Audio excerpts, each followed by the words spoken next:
अस्सलाम वालेकुम। Last lecture में हमने प्रोसेस कॉस्टिंग को स्टार्ट किया था। इस लेक्चर में क्विकली पिछले लेक्चर को ओवरव्यू कर लेंगे और आगे उसको कंटिन्यू करेंगे। हमने बेसिकली डिस्कस ये किया था कि प्रोसेस कॉस्टिंग में क्या है, जॉब ऑर्डर कॉस्टिंग और प्रोसेस कॉस्टिंग में मेजर फ़र्क क्या था कि जॉब ऑर्डर कॉस्टिंग में मुख्तलिफ किस्म के प्रोडक्ट्स बन रहे होते थे। हर प्रोडक्ट की कॉस्ट दूसरी प्रोडक्ट से फ़र्क होती थी, इसलिए हर प्रोडक्ट की कॉस्टिंग इंडिविजुअली करनी पड़ती थी। लेकिन प्रोसेस कॉस्टिंग में चूंकि एक जैसे तमाम प्रोडक्ट्स एक ही जैसे हैं, इसलिए हमें क्या है, हमें एक प्रोडक्ट की कॉस्ट इंडिविजुअली नहीं हम निकालते, कैलकुलेट मतलब इंडिविजुअली ट्रेस या रिकॉर्ड नहीं करते एक प्रोडक्ट की, बल्कि हम क्या करते हैं, हम ओवरऑल प्रोडक्शन के प्रोसेस में जो कॉस्ट आ रही होती है उसको रिकॉर्ड करते हैं और उसके अगेंस्ट जो यूनिट्स बन रहे हैं या जिन यूनिट्स पे काम हो रहा है उस टोटल कॉस्ट को हम एलोकेट करते हैं उन यूनिट्स के ऊपर। अच्छा, अब जब हम प्रोसेस कॉस्टिंग की बात करते हैं तो सबसे इम्पॉर्टेंट अकाउंट जो आता है हमारे पास, वो आता है वर्क इन प्रोसेस इन्वेंट्री का। वर्क इन प्रोसेस इन्वेंट्री का अकाउंट कौन सा अकाउंट है? ये वो अकाउंट है जब हम अपनी मटेरियल्स इन्वेंट्री या स्टोरेज से जब इन्वेंट्री को या मटेरियल को निकाल के फैक्ट्री के फ्लोर पे ले आते हैं, तो अब फैक्ट्री के फ्लोर पे डिफरेंट प्रोडक्ट जो हैं वो तैयार हो रहे हैं, वो बन रहे हैं। अब उनके ऊपर एक तो मटेरियल लग रहा है, दूसरा हम उसके ऊपर लेबर लगा रहे हैं, हम कॉस्ट इनकर कर रहे हैं। तो हमारा इन चीज़ों को, अब इसका मतलब है हमारे पास दो चीज़ों का हमें रिकॉर्ड रखने की ज़रूरत है। एक तो ये कि जितने यूनिट्स, मतलब यूनिट्स कितने हैं जिनको हम इस वक्त बना रहे हैं, और उसके अगेंस्ट कितनी कॉस्ट इनकर हो चुकी है। तो हमारे पास हर बार जब देखो, जब भी हम फैक्ट्री के फ्लोर पे जाते हैं, हर जो नया दिन होता है या नया पीरियड होता है, तो हर पीरियड में पहली बात तो ये कुछ ना कुछ बिगिनिंग इन्वेंट्री मौजूद होती है वर्क इन प्रोसेस में। मतलब ये बिगिनिंग इन्वेंट्री में क्या चीज़ें हैं, ये वो चीज़ें हैं जो पिछले पीरियड में स्टार्ट हुई होंगी लेकिन कंप्लीट नहीं हो सकी होंगी, इसलिए वो इनकम्प्लीट रह गई हैं। जो पिछले पीरियड में इनकम्प्लीट रह गई थी वो पिछले पीरियड की एंडिंग इन्वेंट्री होगी और वो करंट पीरियड की बिगिनिंग इन्वेंट्री कहलाई जाएगी। फिर उसके बाद कुछ यूनिट्स ऐसे होंगे जो हम इस पीरियड में स्टार्ट करेंगे। ठीक है, अब इसका मतलब हमारे पास दो कैटेगरीज आ गई यूनिट्स की। एक वो यूनिट्स जो हमने पिछले पीरियड में स्टार्ट किए थे, करंट पीरियड में हमने उन्हें कंप्लीट करना है, और दूसरे वो यूनिट्स जो हमने इसी पीरियड में स्टार्ट किए हैं। अच्छा, फिर एक कैटेगरी आ जाएगी units completed and transferred out. ये वो यूनिट्स हैं जो करंट पीरियड में कंप्लीट हो गए हैं और हमने आगे सेल्स डिपार्टमेंट को या फिनिश गुड इन्वेंट्री में इनको ट्रांसफर करना है। अच्छा, अब जो नंबर ऑफ यूनिट्स की का ट्रैक है ना, वो बड़ा आसान है। क्यों? क्योंकि जब आपने एक प्रोडक्ट को शुरू किया ना, तो जब प्रोडक्ट को शुरू किया तो चाहे वो चाहे अभी बिल्कुल उसका मॉडल ही बनाया है या अभी वो बिल्कुल स्टार्ट हुआ है, वो तब भी एक यूनिट है। अगर उस पर 50% काम हो चुका है वो फिर भी एक यूनिट है।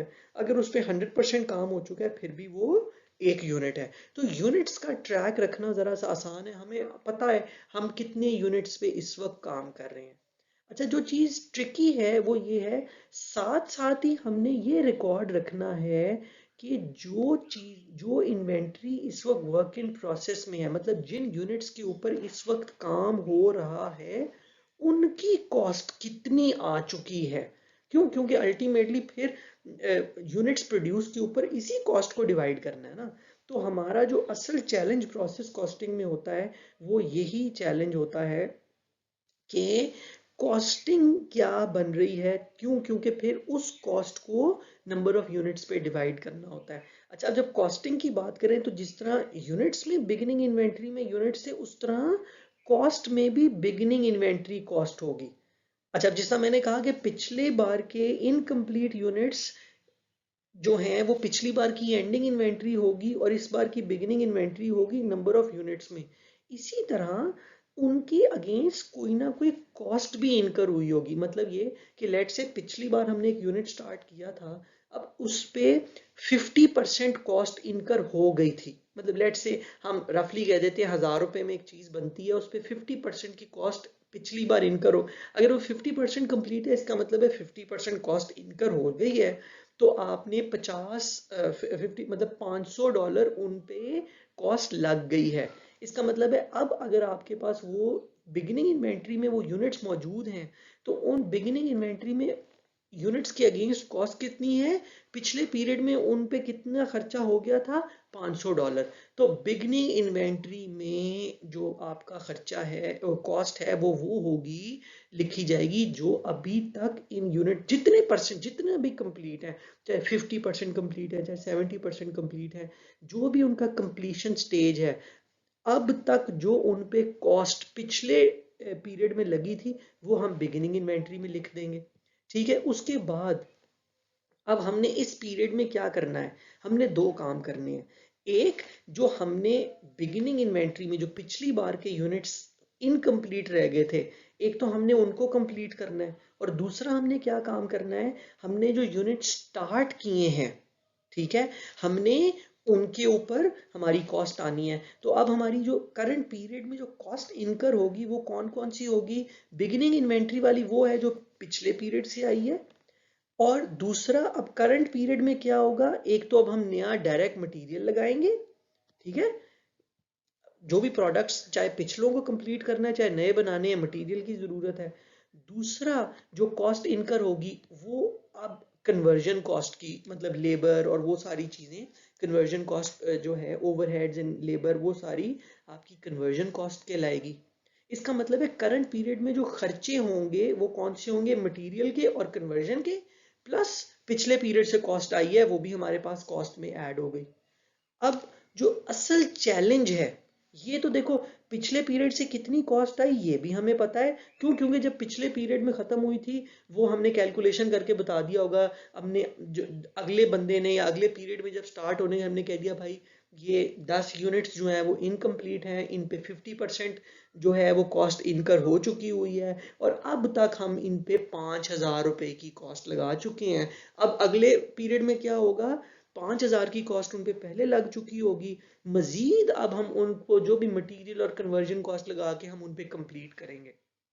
तो एक तो हमें इन बिगिनिंग इन्वेंट्री यूनिट्स वालों को कंप्लीट करने के लिए खर्चा करना है, दूसरा ये कि हमने जो यूनिट स्टार्ट किए हैं उन पे कंप्लीट करना है। अब साथ ही क्या होगा, अब कुछ यूनिट्स इस पीरियड में कंप्लीट होके ट्रांसफर आउट हो गए हैं। इसका मतलब है हमने अगले डिपार्टमेंट में कुछ यूनिट्स भेजने हैं। अब जो असल असल सारी स्टोरी है वो ये है कि ये तो हमें पता लग गया टोटल खर्चा हुआ कितना था, बिगिनिंग इन्वेंट्री वाला, डायरेक्ट मटेरियल, कन्वर्जन कॉस्ट, क्यों, क्योंकि हम ये साथ साथ रिकॉर्ड करते जा रहे हैं।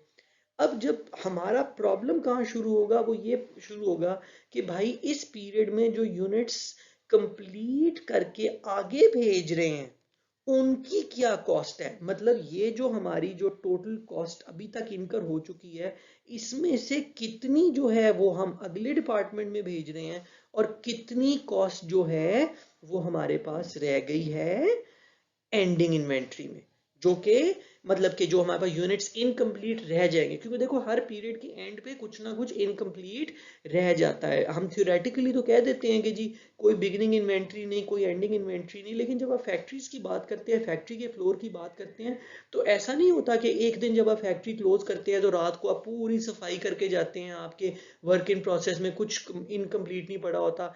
जनरली ऐसा ही होता है कि प्रोडक्शन एक कॉन्टिन्यूस प्रोसेस है, आप जब भी बंद करोगे उस वक्त जो है कुछ ना कुछ चीजें इनकम्प्लीट रहती होंगी। तो बेसिकली हमने क्या करना है, अब हमारे लिए जो चैलेंज है वो ये है कि करंट पीरियड में जो यूनिट्स प्रोड्यूस किए हैं और आगे भेजे हैं उनकी कॉस्ट फाइंड आउट करना, और जो जो एंडिंग इन्वेंट्री में इनकम्प्लीट यूनिट्स रह गए हैं उनकी कॉस्ट को फाइंड आउट करना।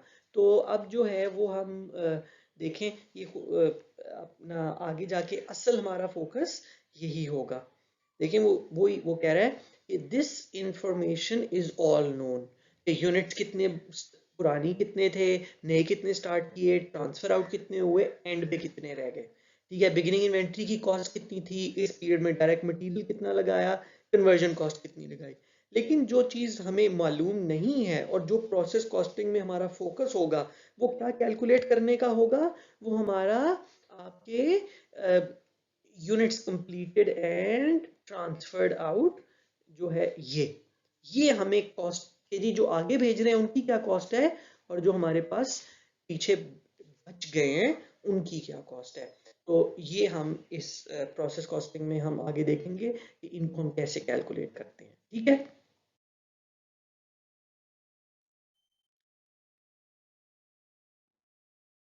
फिर हमने वो अब जल्दी से, पिछली बार हमने एग्जांपल ली थी कि बिगिनिंग इन्वेंट्री में 0 यूनिट्स थे, 45,000 यूनिट स्टार्ट किए वो, और वो कंप्लीट हो गए, 45,000 यूनिट्स कंप्लीट भी हो गए, एंडिंग बैलेंस कितना बचा आपका 0। इसका मतलब है कि इस पीरियड में 45,000 यूनिट्स ही स्टार्ट हुए थे, 45,000 यूनिट्स ही कंप्लीट हो गए। तो अब आपको जब कॉस्ट निकालनी है तो कॉस्ट का जब रिकॉर्ड देखा तो इस पीरियड में जो डायरेक्ट मटेरियल और कन्वर्जन कॉस्ट जो टोटल इनकर हुई थी वो 90,000 की हुई थी। चूंकि ना कुछ बिगिनिंग इन्वेंट्री में था ना कुछ एंडिंग इन्वेंट्री में, इसका मतलब है सारे के जो 40, ये जो 90,000 कॉस्ट है वो सारे के सारी अगले डिपार्टमेंट में ट्रांसफर हो गई। इसका मतलब है 90,000 जो है वो कितने यूनिट्स की कॉस्ट थी, 45,000 यूनिट्स की कॉस्ट थी। इसका मतलब है पर यूनिट जो कॉस्ट आई है हमारे पास वो आई है $2 पर यूनिट।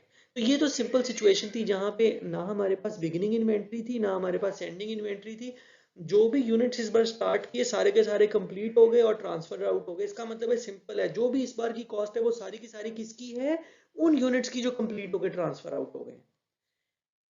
चीजें कॉम्प्लिकेट कहाँ होंगी, जहां हमने, जिस हमने पिछली बार भी डिस्कस किया, जहां पे आपके पास बिगिनिंग इन्वेंट्री में भी कुछ है, या बिगिनिंग इन्वेंट्री में कुछ पड़ा हुआ है, या एंडिंग इन्वेंट्री में भी आपके पास कुछ बच जाता है। तो फिर अब जो करंट पीरियड की कॉस्ट होगी उसको हमें डिवाइड करना होगा amongst cost transferred out and ending inventory. तो हम इसको अगली स्लाइड में दोबारा देखते हैं।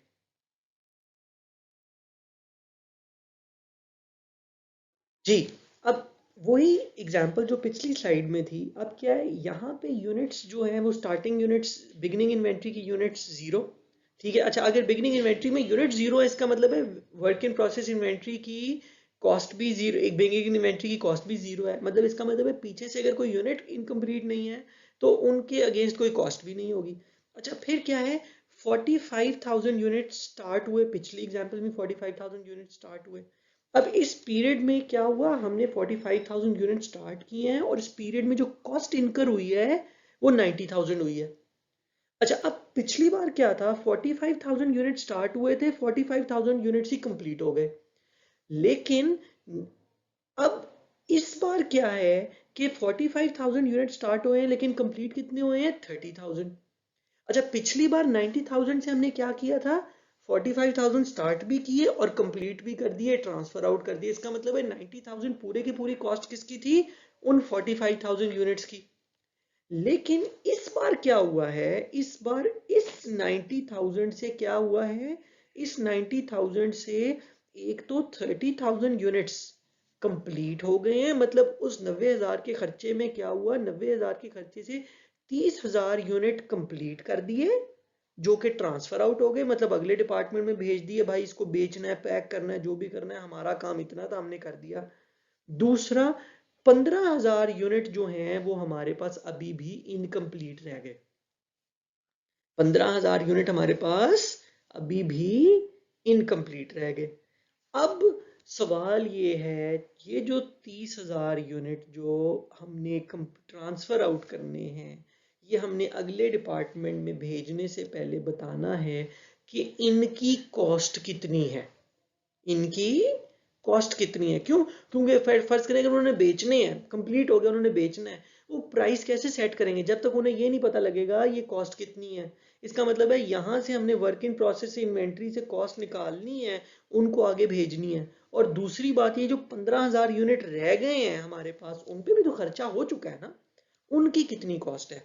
तो ये हमने पिछली बार भी डिस्कस किया था कि हमारा सारा चैलेंज जो है वो ये फाइंड आउट करने में है कि जी जो यूनिट्स ट्रांसफर आउट हुए हैं उनकी क्या कॉस्ट है और जो यूनिट्स रह गए हैं उनकी क्या कॉस्ट है। अब पिछली बार क्या हुआ था पहले तो हमने इसको सीधा सीधा डिवाइड किया, 90,000 को 45,000 पे डिवाइड किया था और आपके पास जो है वो पर यूनिट कॉस्ट निकल आई थी। अब अगर तो हम दोबारा वही काम कर दें कि जी 90 टोटल कॉस्ट जो है वो 90,000 है और जो टोटल यूनिट्स वो है 45,000 है, जो यूनिट स्टार्ट किए थे, तो कॉस्ट बन जाती है $2 पर यूनिट। इसका मतलब है कि आपने कहा हर यूनिट दो डॉलर का है। अब इसमें प्रॉब्लम क्या आई? प्रॉब्लम ये आई कि अब अगर हर यूनिट $2 का है तो ये जो यूनिट आप कह रहे हो कंप्लीट हो गए हैं ये भी $2 के हैं और ये यूनिट जो 15,000 इनकम्प्लीट हैं ये भी $2 के हैं। मतलब ऐसा होता है कि जैसे अगर होंडा की बात करें, होंडा की फिनिश गुड इन्वेंट्री है और इनकम्प्लीट इन्वेंट्री है। लेट से होंडा कार बन रही है और अब एक है कंप्लीट होंडा और एक है आधी होंडा, ठीक है। एक गाड़ी वो है जिसमें जो कंप्लीटली तैयार हो गई, उसकी आपने कॉस्ट निकाली 10 लाख, और एक गाड़ी जो भी इनकम्प्लीट फैक्ट्री के अंदर है जिसमें भी इंजन नहीं लगा, कोई चीजें नहीं लगी, बस उसका बॉर्डर शॉर्डर फ्रेम श्रेम बना, ये सारी चीजें बनी। अब क्या क्या पॉसिबली कीमत उस इनकम्प्लीट कार और उस कंप्लीट कार की बराबर हो सकती है? नहीं हो सकती। इसी तरह आपके ये जो दोनों यूनिट्स हैं, कंप्लीटेड और एंडिंग इन्वेंट्री वाले, इनकी स्टेज ऑफ कंप्लीशन फर्क है। इसका मतलब है इनकी कॉस्ट सेम नहीं हो सकती, ठीक है। इसका मतलब है इन पे ज्यादा खर्चा होना चाहिए, इस पे कम खर्चा होना चाहिए। फिर क्या किया जाए? अच्छा, आप ये काम कर रहे हैं, आप दूसरी ऑप्शन क्या है कि जी 90,000 को आप 90,000 को लेट से आप 30,000 पे, जो कि यूनिट्स ट्रांसफर आउट हो रहे हैं, उन पे डिवाइड कर देते हैं अगर, तो फिर क्या होगा? फिर फिर कॉस्ट क्या निकल आती है? $3। अब अगेन प्रॉब्लम फिर वहीं आ गई कि अब क्या है कि ये यूनिट $3 के हो गए और ये यूनिट 0 के हो गए। अब क्या एक ऐसी होंडा जो अ, अपनी जिसका बॉडी बन गई है, सीटें लग गई हैं, ब्रेक श्रेक ये सारी चीजें, टायर शायर लगे हैं, सिर्फ इंजन रखने वाला रहता है। अब ठीक है, आपने कहा जी कंप्लीट वाले की और इस इनकम्प्लीट वाले की दोनों की कॉस्ट खर्चा बराबर नहीं हो सकता, तो फिर खर्चा बराबर नहीं, ठीक है, इसका कम होगा लेकिन ये 0 भी तो नहीं ना हो सकता। क्यों? क्योंकि अगर आपने इसको $3 का कह दिया तो 3 × 30 90,000, ये तो सारे के सारी कॉस्ट जो है वो ट्रांसफर आउट हो जाएगी और जो 15,000 यूनिट रह जाएंगे उनके लिए कॉस्ट तो कितनी बचेगी? 0। इसका मतलब है आप ये कह रहे हो ये 15,000 यूनिट पे अभी तक कोई खर्चा हुआ ही नहीं। इसका मतलब है ये दोनों तरीके फॉलो नहीं कर सकते और ये दोनों ही गलत हैं। हमें कुछ और करना पड़ेगा। हमें हमें एक तरीका कोई और निकालना पड़ेगा। हमें एडिशनल इंफॉर्मेशन चाहिए इसको सॉर्ट आउट करने के लिए। और वो इंफॉर्मेशन क्या होगी? वो इंफॉर्मेशन हमें ये देखने की ज़रूरत है कि ये जो 15,000 यूनिट्स हैं ये कितने परसेंट कंप्लीट हैं, स्टेज ऑफ कंप्लीशन। क्यों? क्योंकि जाहिर बात है, अगर लेट से हम इसको परसेंटेज में देखते हैं, ये वाले यूनिट्स तो 100% कंप्लीट है, ठीक है, ये यूनिट्स 100% कंप्लीट है। इन यूनिट्स का हमें पता ही नहीं। अच्छा, जब तक हमें इन यूनिट्स का नहीं पता हम इन दोनों को आपस में कंपेयर नहीं कर सकते। क्यों? एक यूनिट 100% कंप्लीट है, दूसरे की कंप्लीशन की स्टेज का ही नहीं पता। तो अब हमें क्या देखना है कि, क्योंकि लेट से अगर मैं सिंपल सी एग्जांपल दूं, लेट से 50% कंप्लीट हो, अगर 50% कंप्लीट है तो अगर पूरी होंडा 10 लाख की बनती है तो आधी होंडा कितने की बननी चाहिए? 5 लाख की। ऐसे ही है ना? इसका मतलब है कि फिर जो हम कॉस्ट की एलोकेशन करेंगे वो इस हिसाब से करेंगे कि जो यूनिट्स कंप्लीट हैं उनकी क्या कॉस्ट है और जो इनकम्प्लीट है उनकी क्या कॉस्ट है। तो इसको आगे जाके हम फिर डिटेल में देखते हैं। अब चूंकि जो यूनिट्स इनकम्प्लीट हैं उनको और कंप्लीट यूनिट्स को आपस में कंपेयर नहीं किया जा सकता। वो आपने कभी मिसाल सुनी है, that is like comparing apples with oranges. सेब को किन्नू के साथ आप कंपेयर नहीं कर सकते। क्यों? क्योंकि दो डिफरेंट चीजें हैं। आप जब मुकाबला करते हो तो दो एक जैसी चीजों का मुकाबला करते हो, दो मुख्तलिफ चीजों का मुकाबला नहीं करते। अब इधर ये यूनिट की कंप्लीशन स्टेज और है और ये की और है। अब 30,000 कंप्लीट है, 15,000 इनकम्प्लीट है। अब हम इन दोनों को आपस में कंपेयर नहीं कर सकते, हमें बेसिकली 90,000 के नीचे कोई यूनिट्स लिखने हैं जिससे डिवाइड करके पर यूनिट निकालें। हमने देख लिया कि 45,000 वाला मामला भी ठीक नहीं, 30,000 वाला मामला भी ठीक नहीं। फिर क्या करें? फिर हमने अब कोई ऐसा डिनोमिनेटर निकालना है जिससे हम 90,000 की कॉस्ट को डिवाइड करें और हमें पता लग जाए कि ये जो 30,000 यूनिट्स हैं इनकी क्या कॉस्ट है और जो 15,000 यूनिट्स हैं इनकी क्या कॉस्ट है। ठीक हो गया। अब उसके लिए हल क्या है? ये तो 100% कंप्लीट है, ये इनकम्प्लीट है। इनको हम क्या करते हैं, इनकी कंप्लीशन की स्टेज के मुताबिक हम इनको equivalent to complete units, equivalent to complete units के बराबर निकालते हैं। मतलब हम अगर ये कहते हैं कि 15,000 यूनिट्स, जो कि इस क्वेश्चन में उसने कहा 1/3 कंप्लीट है, ये 15,000 यूनिट 1/3 कंप्लीट है, तो ये इक्वलेंट टू कितने कंप्लीट यूनिट्स बनेंगे? हाँ, इक्वलेंट टू कितने कंप्लीट यूनिट्स बनेंगे? क्यों? क्योंकि देखो हमने बेसिकली 15,000 1/3 यूनिट्स का खर्चा किया हुआ है। अगर हम 15,000 ना कर, इतने खर्चे में हमारे कितने यूनिट्स बनते थे? इसको सिंपली अगर हम इनकम्प्लीट यूनिट्स को मल्टीप्लाई कर दें कंप्लीशन रेट के साथ, 15,000 मल्टीप्लाई बाय 1/3 मतलब 33%, ये बनता है 5,000। इसका मतलब है 15,000 इनकम्प्लीट यूनिट्स जो कि 33% कंप्लीट हैं, वो इक्वलेंट हैं, बराबर हैं किसके? 5,000 कंप्लीट यूनिट्स के। बात समझ में आई? कि मैंने कल भी एग्जांपल दी थी। लेट्स से आपके पास दो ग्लास हैं इनकम्प्लीट पानी के, जिन दोनों में आधा आधा ग्लास पानी का है। अब दो ग्लास हैं, दोनों आधे आधे हैं। क्या हम ये कह सकते हैं इन दोनों, ये दोनों आधे आधे ग्लास एक भरे हुए ग्लास के बराबर है? क्यों? क्योंकि दोनों में आधा आधा है, दोनों को ऐड करो तो एक भरा हुआ ग्लास बन जाता है। इट मीन्स कि इसी तरह अगर दो होंडा सिटी पे 5-5 लाख रुपया लग चुका है और हम ये आर्ग्यू कर रहे हैं कि एक होंडा सिटी 10 लाख की बनती है, इसका मतलब है कि दो होंडा सिटी जो इनकम्प्लीट है, दोनों में 5-5 लाख लग चुका है।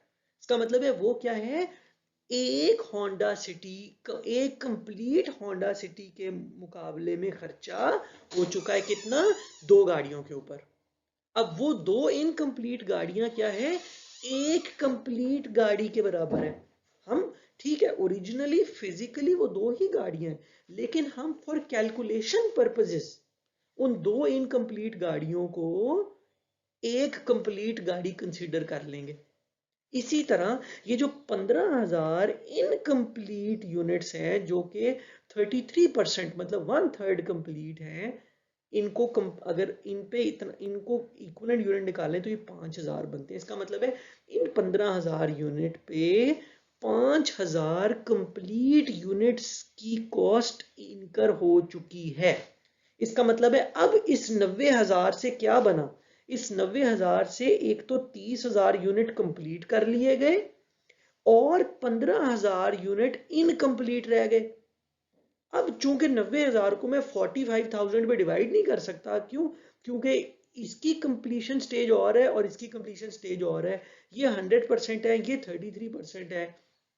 तो मैंने 15,000 को 33% पे मल्टीप्लाई किया तो 5,000 इक्विवेलेंट यूनिट्स बन गए। तो अब मैं ये कह सकता हूं कि इस 90,000 से क्या बना? इस 90,000 से एक तो 30,000 यूनिट बने plus equivalent to 5,000 complete unit बने। इसका मतलब है 30 प्लस 5,000 यूनिट्स जो है आपके 35,000 यूनिट्स बने हैं इस 90,000 यूनिट से, और इसका मतलब है एक यूनिट जो है उसकी जो एवरेज एक कंप्लीट यूनिट की या equivalent unit produced, equivalent unit की जो कॉस्ट है वो कितनी है? 2.57। इसका मतलब है अब जो 30,000 यूनिट ट्रांसफर आउट हो रहे हैं वो किस हिसाब से होंगे? 2.57 पर यूनिट के हिसाब से रह जाएगा। हर वो यूनिट जो ट्रांसफर आउट हुआ है वो 2.57 के हिसाब से है, और जो हर यूनिट इनकम्प्लीट रह गया है वो वो पांच, जो कि 5,000 इक्वल यूनिट्स के करीब है, इक्वल हैं, वो 2.57 कॉस्ट उनकी भी हो गई। ये 2.57 इनकम्प्लीट की कॉस्ट नहीं है, ये कंप्लीट की कॉस्ट है, इसलिए 2.57 को 5,000 से 15,000 से मल्टीप्लाई नहीं करना, इनको किससे मल्टीप्लाई करना है? 5,000 से, क्योंकि ये 2.5 इक्वलेंट टू कंप्लीट यूनिट की कॉस्ट है, इनकम्प्लीट यूनिट की कॉस्ट नहीं है। इसलिए जो आपकी कॉस्ट आएगी अब जो डिवाइड जो ट्रांसफर आउट होगी और जो रह जाएगी वो क्या क्या है? वो कॉस्ट क्या बनेगी?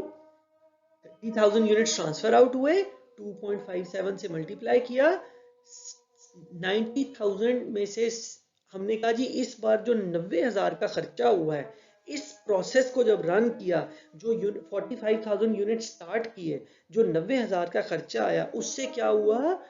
70,000 से 30,000 यूनिट कंप्लीट हो गए, और 15,000 यूनिट जो इनकम्प्लीट रह गए उन पे हमने कितना खर्चा इनकर कर दिया? 12,857।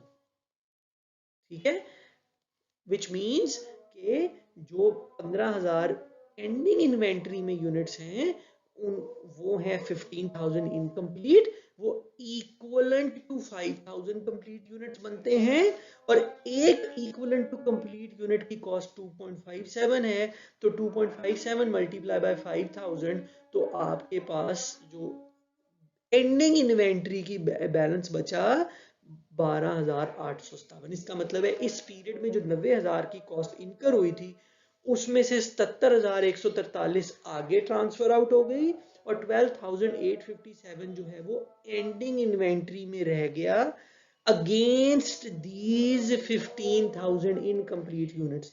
अब यही जब अगला महीना बनेगा या अगला पीरियड होगा तो बिगिनिंग इन्वेंट्री यूनिट्स कितने होंगे?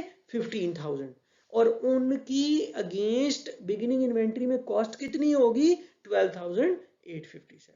तो आई होप ये इस मजीद क्लियर हो गया होगा।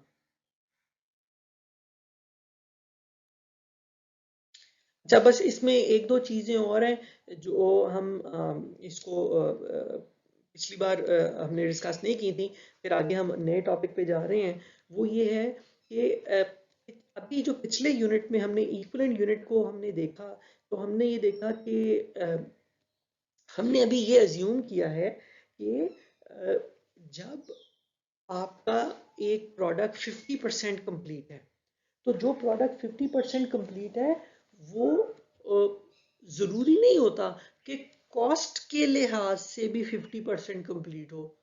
जिस तरह मैंने आपको एग्जांपल दी कि जी एक होंडा सिटी है जो 50% बन गई है, अगर पूरी होंडा सिटी 10 लाख की बनती है तो 50% होंडा सिटी 5 लाख की बनेगी। अब अगर तो कॉस्ट इक्वली डिस्ट्रीब्यूटेड हो तो ठीक है, यही बात बनती है, लेकिन अमूमन कॉस्ट इक्वली डिस्ट्रीब्यूटेड होती नहीं। जैसा समझे इंजन जो है, गाड़ी में सबसे महंगा पार्ट कौन सा है? लेट से इंजन सबसे महंगा पार्ट है, जो एक इंडिविजुअल पार्ट जो सबसे महंगा है वो इंजन है। इसका मतलब गाड़ी 50% कंप्लीट हो गई है लेकिन अभी इंजन तो रखा ही नहीं गया। इसका मतलब है अब कॉस्ट के वाइज 50% से ज्यादा अभी गाड़ी पे लगने वाला रहता है, लेकिन अभी हम इसके बारे में बात नहीं करते, we'll come to it later. अभी हम यही अज्यूम करेंगे कि अगर कोई प्रोडक्ट जितने परसेंट कंप्लीशन है उसके उतना ही उसका कंप्लीशन, उसके ऊपर कॉस्ट की एलोकेशन इवनली डिस्ट्रीब्यूटेड है, और वो कॉस्ट के लिहाज से भी उतना ही कंप्लीट है जितना वो ओवरऑल अपनी वैसे कंप्लीशन स्टेज के हिसाब से है। फिर जो दूसरी बात इंपॉर्टेंट आएगी वो आएगी हमारी इन्वेंट्री वैल्यूएशन मेथड। आपको याद होगा हमने जब चैप्टर नंबर 8 किया था अकाउंटिंग 1 में आपकी मर्चेंडाइजिंग एक्टिविटीज के बाद हमने inventory flow inventory valuation methods किए थे और उसमें हमने डिस्कस किया था तीन मेजर हमने चीज़ें डिस्कस की थी, जिसमें हमने डिस्कस किया था FIFO method, LIFO method and average weighted average method. FIFO method क्या कहता है कि जो जो यूनिट्स पहले आते हैं वो पहले कंप्लीट होते हैं और पहले ट्रांसफर आउट होते हैं। आप कॉस्टिंग में जब कॉस्ट क्या कर, जो यूनिट्स कंप्लीट होते हैं आगे भेजते हैं उनको इस हिसाब से कॉस्टिंग उनकी करते हैं कि पुरानी कॉस्ट जो है वो इनके साथ लगती है और नई कॉस्ट एंडिंग इन्वेंट्री के साथ रहती है। ठीक है, मतलब फर्स्ट इन फर्स्ट आउट, जो पहले आया वो पहले जाएगा। इसका मतलब है जो यूनिट्स पहले ट्रांसफर आउट होंगे उनकी कॉस्ट पुरानी वाली होगी और जो एंडिंग इन्वेंट्री में यूनिट्स बचेंगे वो बाद वाली यूनिट्स होंगे। Where as weighted average method कहता है इस बात को भूल जाओ, इग्नोर करो कि पुरानी यूनिट्स कौन से थे नए यूनिट्स कौन से थे, सबको इकट्ठा करके एक एवरेज निकाल के कॉस्ट जो है वो आप आगे एलोकेट कर दें। ठीक है, तो इस पे अब हम देखेंगे कि बेसिकली ये फाइफो मेथड देखें, टोटल कॉस्ट तो आपके पास मौजूद है, इसमें जो डिफरेंस आएगा ना वो इक्वलेंट यूनिट्स प्रोड्यूस्ड कैलकुलेट करने में आएगा फाइफो मेथड का और वेटेड एवरेज मेथड का। तो आगे हम जाके भी देखते हैं कि उसमें आगे क्या डिफरेंसेस क्रिएट होते हैं। जी, अच्छा, अब जब हम इक्वलेंट यूनिट्स की कैलकुलेशन करनी है ना हमने, और स्पेशली फाइफो मेथड और वेटेड एवरेज में थोड़ा सा फर्क होगा इक्वलेंट यूनिट्स कैलकुलेट करने के तरीके में। तो हमें बेसिकली तीन कैटेगरीज के यूनिट्स हैं, उनको हमें समझने की और बड़े क्लियरली पता होने की ज़रूरत है। एक तो ये कि सबसे पहले जो हमारे पास बिगिनिंग इन्वेंट्री यूनिट्स हैं। ठीक है, बिगिनिंग इन्वेंट्री यूनिट्स कौन से यूनिट्स होते हैं? The units in beginning work in process inventory were worked on in prior months and we assume they will be completed in the current month. इसका मतलब ये है कि जी बिगिनिंग इन्वेंट्री में यूनिट्स वो जैसा पहले भी डिस्कस किया, ये वो यूनिट्स हैं जो पिछली बार स्टार्ट हुए थे लेकिन चूंकि खत्म नहीं हो सके तो पिछली बार की एंडिंग इन्वेंट्री में थे, अब हमारे करंट पीरियड की ये बिगिनिंग इन्वेंट्री में है। अच्छा, साथ ही ये जो बात कर देते हैं ना, we assume work in process worked on in prior months and we assume they will be completed in the current month. अच्छा, बेसिकली ये कह रहा है कि आपने हमेशा ये अज्यूम करना है कि जो पिछली बार के इनकम्प्लीट यूनिट्स हैं सबसे पहले वो कंप्लीट होंगे। ठीक है, इसका मतलब ये है कि आपके लेट्स से अगर पिछली बार से 5000 यूनिट्स इनकम्प्लीट है ना, तो इस बार लेट्स से आपने 6000 यूनिट्स कंप्लीट की हैं, तो इन 6000 में से 5000 श्योरली हम अज्यूम करते हैं उन 6000 में से 5000 वो ही होंगे जो पिछली बार वाले थे। ठीक है, इसमें हम आगे जाके मजीद भी डिस्कस करेंगे। तो आपने एक तो बिगनिंग इन्वेंट्री वाले यूनिट्स वो यूनिट्स हैं जो पिछले पीरियड से आए हैं हमारे पास, हमने इस बार कंप्लीट करने हैं और हम अज्यूम करेंगे कि इस बार कंप्लीट हो जाएंगे। इस पीरियड से आगे अभी इस पीरियड में ये इनकम्प्लीट नहीं रहेंगे। ठीक है, ये कंप्लीट होंगे ही होंगे। फिर दूसरे यूनिट्स कौन से हैं? दूसरे यूनिट्स हैं ending inventory units. The units in ending work in process inventory are started in the current month and we assume they will be completed in the next month. ये थोड़ा सा लिखने में इसने गलती की है, they will be completed in the next month. ठीक है, next है। तो एंडिंग इन्वेंट्री यूनिट्स कौन से हैं? ये वो यूनिट्स हैं जो इस पीरियड में शुरू होंगे लेकिन अगले पीरियड में खत्म होंगे। ठीक हो गया। और फिर जो तीसरी के वो है यूनिट स्टार्टेड एंड कंप्लीटेड। ठीक है, पहले हमने तब डिस्कस किया था सिर्फ यूनिट स्टार्टेड की बात की थी, अब हमने एक नई कैटेगरी की बात कर रहे हैं जिसको हम कहते हैं यूनिट स्टार्टेड एंड कंप्लीटेड। ये वो यूनिट्स हैं जो यूनिट्स शुरू भी इसी पीरियड में होंगे और कंप्लीट भी इसी पीरियड में हो जाएंगे।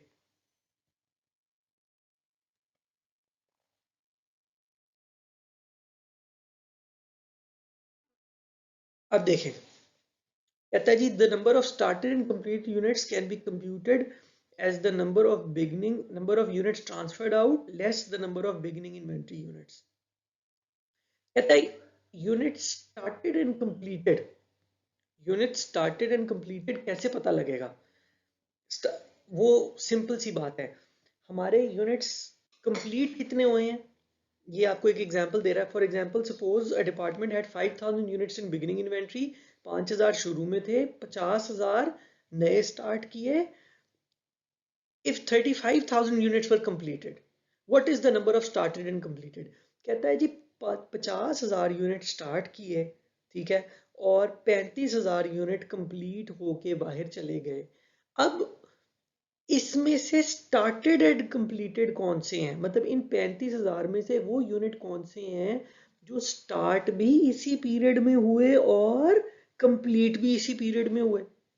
अब उसके लिए मैंने आपको पहले रूल क्या बताया था कि ये जो 5,000 बिगिनिंग इन्वेंट्री वाले यूनिट्स है ना, सबसे पहले ये कंप्लीट होने हैं, ये होने ही होने। इसका मतलब है इन 35,000 में से सबसे पहले 5,000 तो ये वाले हैं जो पिछली बार शुरू हुए थे, पिछली बार वाले जो थे वो पहले बनेंगे। तो बाकी कितने बचे, बाकी बचे 30,000, ठीक है।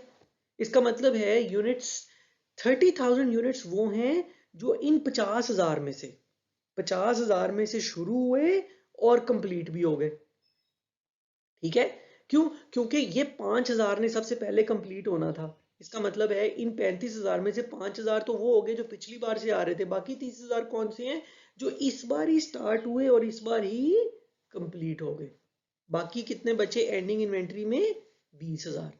ऐसा नहीं होगा कि ये वाले 5,000 शुरू में भी इनकम्प्लीट थे और फिर एंडिंग इन्वेंट्री में भी इनकम्प्लीट रह जाए। हमने ये अज्यूम किया है सबसे पहले ये 5,000 कंप्लीट हुआ करेंगे और उसके बाद और बाकी यूनिट्स कंप्लीट होंगे। तो इसका मतलब है अगर यूनिट स्टार्टेड एंड कंप्लीटेड निकालने हैं तो हमेशा से सिंपली आप सिर्फ क्या करो, units completed and transferred out, मतलब जो यूनिट्स कंप्लीट करके आगे भेज रहे हैं उसमें से बिगिनिंग इन्वेंट्री को माइनस कर दोगे तो आपको units completed and transferred out मिल जाएंगे, ठीक है।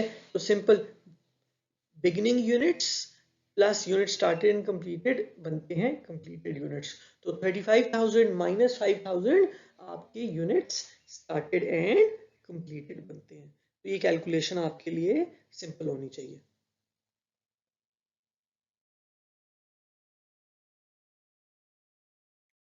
अब अगेन हमने जैसा पहले कहा था इक्विवेलेंट यूनिट्स के लिए हमें देखना पड़ेगा कि हम मेथड, ये दोनों मेथड्स डिफरेंट हैं, इनकी कॉस्ट कैलकुलेशन डिफरेंट है।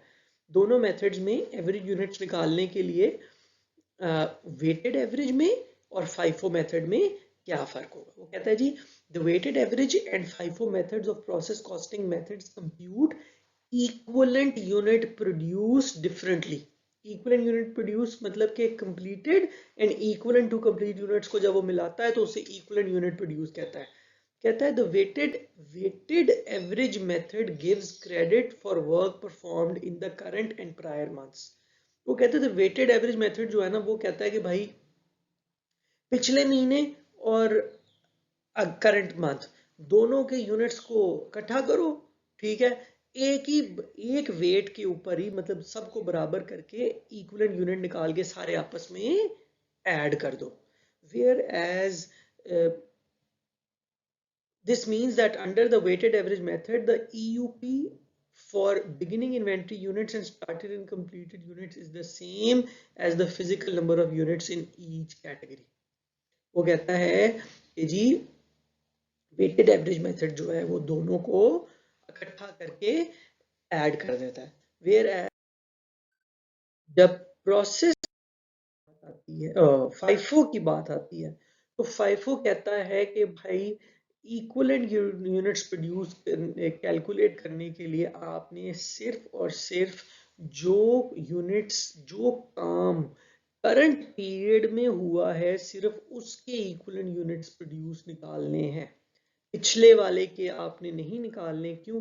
क्योंकि उसकी कॉस्ट भी आपके पास अलहदा से गिवन है, उसकी बिगिनिंग इन्वेंट्री यूनिट्स भी आपके पास अलहदा हैं और उसके आपकी कॉस्ट भी अलहदा है। उसकी कैलकुलेशन को अलहदा करें और करंट मंथ की कैलकुलेशन को अलहदा करें। ये थोड़ा सा कॉम्प्लिकेटेड चीज़ है, आई अंडरस्टैंड कि सबको हो सकता है अभी फौरन समझ में ना आए, लेकिन यह है कि इसको जब हम आगे जाके इसको फर्दर डिटेल में डिस्कस करेंगे तो आपको पता लग जाएगा कि फाइफो और वेटेड एवरेज मेथड में इक्विवेलेंट यूनिट प्रोड्यूस कैलकुलेट करना दोनों मेथड्स में किस तरह डिफरेंट है।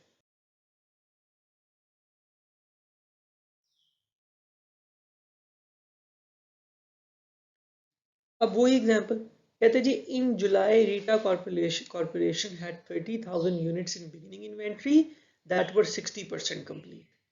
अब देखो उसने दे दिया आपको, अब कंप्लीशन स्टेजेस की बात भी आ गई। कहता है बिगिनिंग इन्वेंट्री में 30,000 यूनिट्स हैं जिन पे 30% 60% काम हो चुका है, 40% कब होगा? अब हमारे करंट पीरियड में। And 20,000 units in ending work in process that were 80%। और करंट पीरियड से जो यूनिट्स बचे हैं जो कंप्लीट हम नहीं कर सके वो 20,000 है और उनको हमने कितना परसेंट कंप्लीट कर दिया हुआ है? 80%। 20% काम कब होगा? अगले पीरियड में। There were 100,000 units completed and transferred out to finished goods inventory. इस करंट पीरियड में जो units complete and transfer out हुए हैं वो है 100,000। कहता है compute the equivalent unit produced for July using both the weighted average and FIFO method. ठीक है, तो देखें पहले तो हम इसको ना, इसमें अब दो चीजें हो गई, एक फिजिकल फ्लो हो गया, मतलब पूरे का पूरा यूनिट है, चाहे यूनिट नंबर ऑफ यूनिट्स में कितने बनते हैं, और फिर उसकी कंप्लीशन के हिसाब से जब उसका इक्विवेलेंट यूनिट निकालते हैं तो वो कितने बनते हैं। तो आपने पहली बात तो ये कि आपके कैलकुलेट करना है यूनिट स्टार्टेड कितने थे। आपको ऊपर इंफॉर्मेशन में उसने डाटा में गिवन है कि जी बिगिनिंग इन्वेंट्री में 30,000 थे, एंडिंग इन्वेंट्री में 20,000, यूनिट्स जो कंप्लीट करके ट्रांसफर आउट हुए वो 100,000। तो पहली बात तो अब आपको ये कैसे पता चले कि भाई यूनिट स्टार्ट कितने हुए थे? तो अब वो टी काउंट है, उसके लेफ्ट हैंड साइड और राइट हैंड साइड को अगर आप देखो, जब आप उसे खुद ही सॉल्व कर लो कि अगर ओपनिंग बैलेंस 30,000 हो और 100,000 यूनिट्स ट्रांसफर आउट करने के बावजूद यूनिट्स जो बच जाएं वो 20,000 हो, तो आप आपकी स्टार्टेड यूनिट स्टार्टेड कितने बनते? अच्छा, इसके लिए मैं आपको एक फॉर्मूला लिखवा देता हूँ, अगर आप वो लिख लो, अगर आपको खुद डायरेक्टली नहीं समझ आ रही तो आप उसको पुट कर सकते हो। आपके आपका एक सिंपल सा फॉर्मूला है, beginning inventory plus units started minus units completed and transferred out is equal to ending inventory. हाँ, अब जब आपके पास ये इक्वेशन आ गई, इसमें आपके पास बिगिनिंग इन्वेंट्री 30,000 मौजूद है, प्लस यूनिट स्टार्टेड गिवन नहीं है, minus 100,000 units completed and transferred out is equal to 20,000। जब आप इसको सॉल्व करोगे तो आपको पता लगेगा कि इस बार जो यूनिट स्टार्टेड हैं वो 90,000 है। ठीक हो गया। अब ये तो हमारा फिजिकल फ्लो हो गया यूनिट्स का। अब इक्विवेलेंट यूनिट्स के लिए देखें, हमें टेबल बनाना पड़ेगा। पहले तो वो उसकी कैलकुलेशन को हाँ, और फिर unit started and completed calculate करने के लिए फॉर्मूला सिंपल था, units completed and transferred out को माइनस करो किससे? बिगिनिंग इन्वेंट्री से। क्यों? क्योंकि ये जो 1 लाख यूनिट कंप्लीट हुए हैं इसमें से हमने कहा था जो 30,000 तो हमेशा, मतलब जो बिगिनिंग इन्वेंट्री वाले सबसे पहले तो उन्होंने ही कंप्लीट होना है ना। तो 100,000 माइनस 30,000 आपका 70,000 यूनिट स्टार्टेड एंड कंप्लीटेड हो गया। मतलब इस बार जो यूनिट स्टार्ट हुए हैं और कंप्लीट भी हुए हैं वो कितने हो गए? 70,000। ठीक है, अब इक्विवेलेंट यूनिट प्रोड्यूस कैलकुलेट करने के लिए हम देखें क्या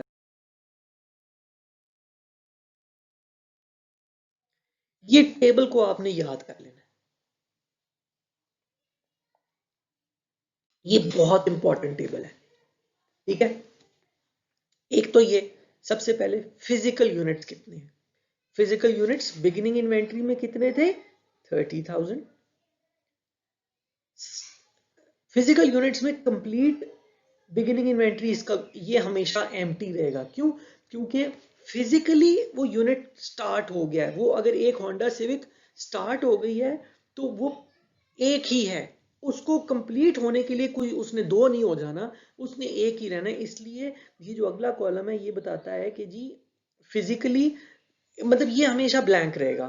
फिर उसके बाद यूनिट्स स्टार्टेड एंड कंप्लीटेड कितने हैं, वो आपके 70,000 है।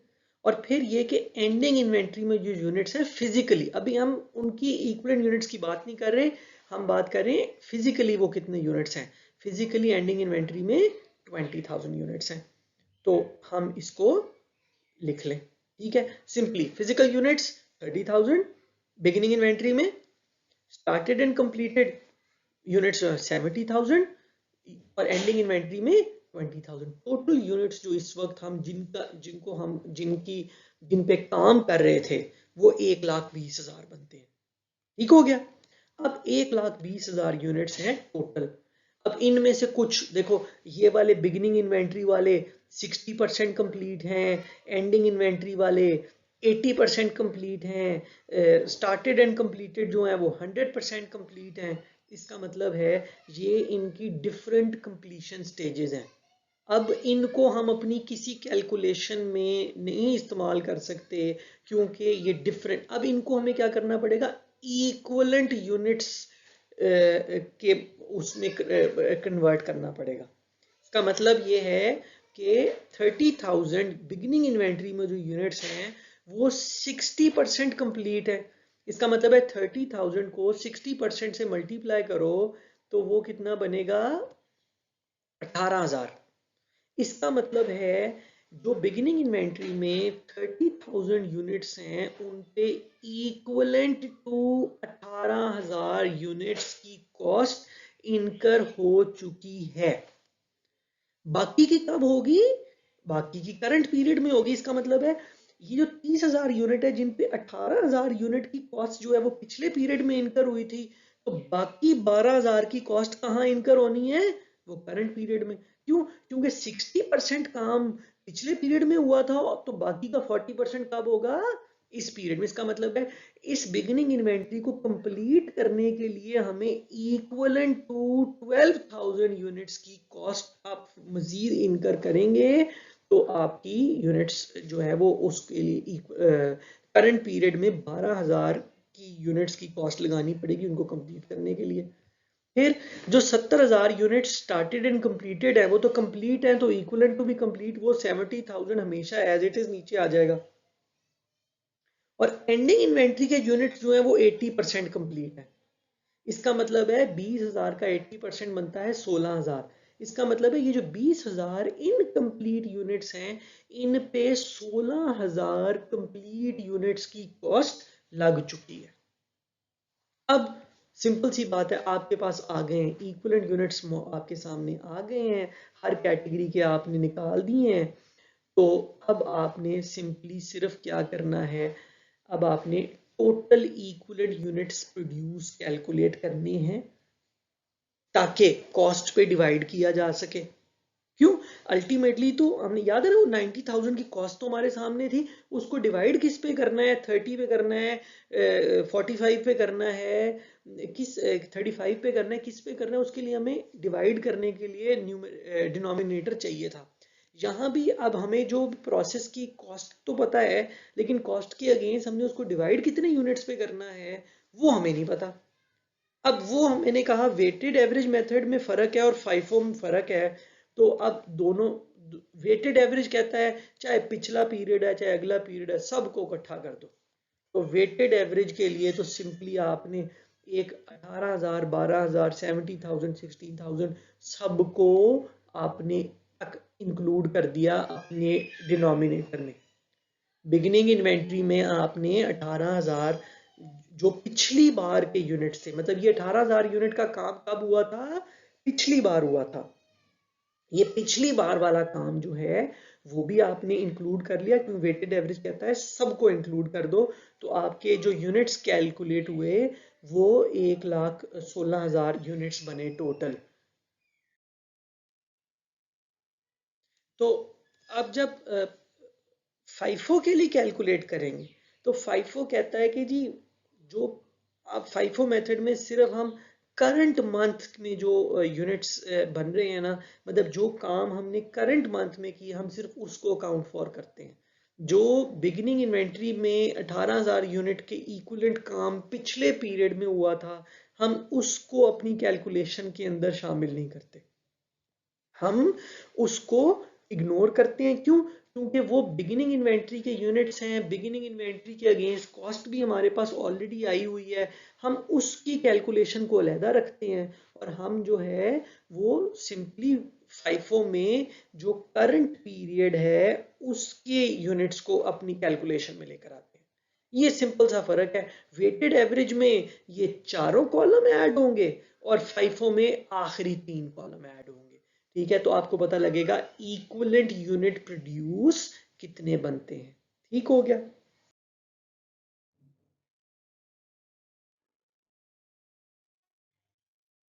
अब साथ ही वो अब वो वाली बात आ गई जो हमने ये कहा था कि जी जो परसेंटेज कंप्लीशन है उसको हम अज्यूम करते हैं कि इवनली है, लेकिन लेकिन ऐसा अक्सर होता नहीं है।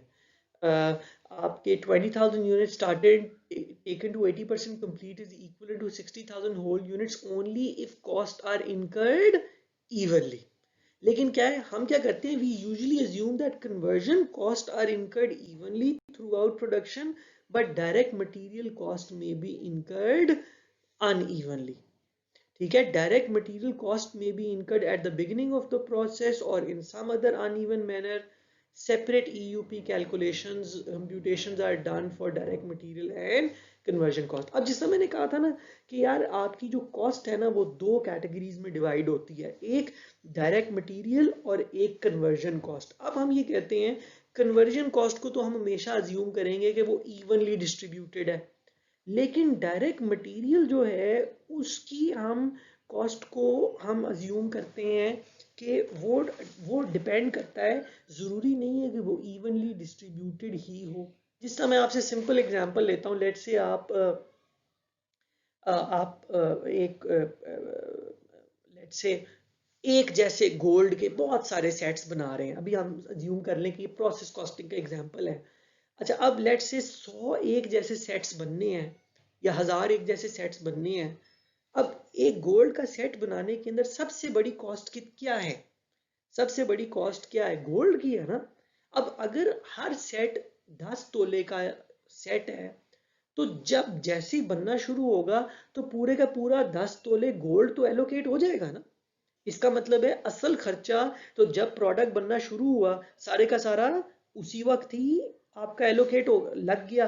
इसका मतलब है अब मैं अगर कहूं कि जी वो गोल्ड का सेट लेट से 50% कंप्लीट है, अब उसके उसके अंदर क्या होना था, एक गोल्ड लगना था, दूसरा मेहनत लगनी थी जिस गोल्ड को शेप देने के लिए।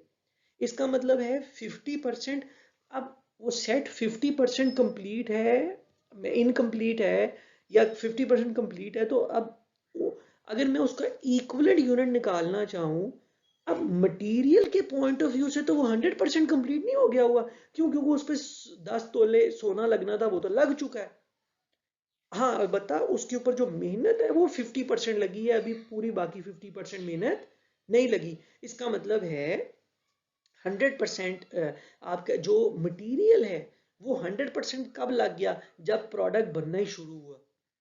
वेयर एज कन्वर्जन कॉस्ट जो है वो इवनली डिस्ट्रीब्यूटेड है। तो हम ये हमेशा अज्यूम करेंगे कि मटेरियल की कॉस्ट जो है वो वेरी कर सकती है और ये ज़रूरी नहीं है 100 सारी की सारी शुरू में लगेगी। वो आपको क्वेश्चन में कुछ भी बता सकता है। ये इस तरह भी हो, जैसे हम घरों की एग्जांपल लें, जब हम घर बनाते हैं घर का पहले ग्रे स्ट्रक्चर बनता है, उसके बाद फिनिशिंग होती है।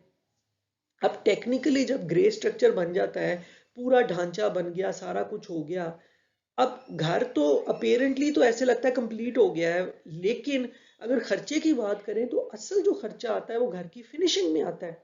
इसका मतलब है अगर एक घर 50% कंप्लीट है, इसका मतलब ये नहीं है कि वो कॉस्ट के मुताबिक भी 50% कंप्लीट होगा। क्यों?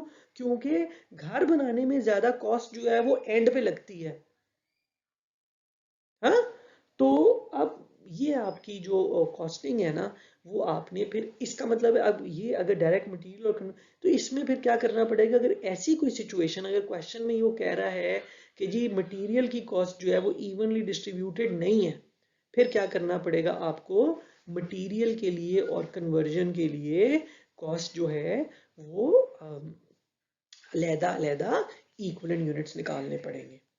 मेरे ख्याल में इस लेक्चर ऑलरेडी काफ़ी ड्रैग हो गया है, काफ़ी लंबा हो गया है, तो फिर इसके जो अगले पार्ट्स हैं वो मैं नेक्स्ट वीडियो में आपको शेयर कर दूंगा।